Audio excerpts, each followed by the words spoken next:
ভাই বোন যখন একসাথে কথা বলে তখন আল্লাহ তাআলা বলেন এই সময়টাকে থামিয়ে দাও। আমি খুব অবাক হয়েছিলাম এই হাদিসটা শুনে। আচ্ছা, ভাই বোন কথা বললে ফেরেশতাদেরকে আল্লাহ কেন সময় থামিয়ে দেওয়ার কথা বলল? পরে যখন ডিটেইল জানলাম তখন খুব কষ্ট লাগলো। ডিটেইলটা ঠিক এরকম ছিল। ভাই বোনের সাথে এই পৃথিবীর পরে আর কখনোই দেখা হবে না। হাসরের ময়দানে না, আখিরাতে না, কিয়ামতের পরে না, জান্নাতে না, জাহান্নামে না, কোথাও না। বাবা মার সাথে দেখা হওয়ার সম্ভাবনা আছে, স্বামী স্ত্রীর সাথেও দেখা হওয়ার সম্ভাবনা আছে, ছেলে মেয়ের সাথেও দেখা হওয়ার সম্ভাবনা আছে, কিন্তু ভাই বোনের সাথে সম্পর্ক শুধুমাত্র এই পৃথিবী পর্যন্তই।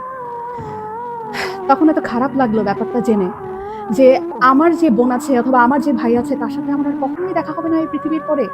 মানে মরে যাওয়ার পরে তার সাথে আর আমার কখনোই কথা হবে না। এত ক্ষণস্থায়ী একটা সম্পর্ক আমাদের।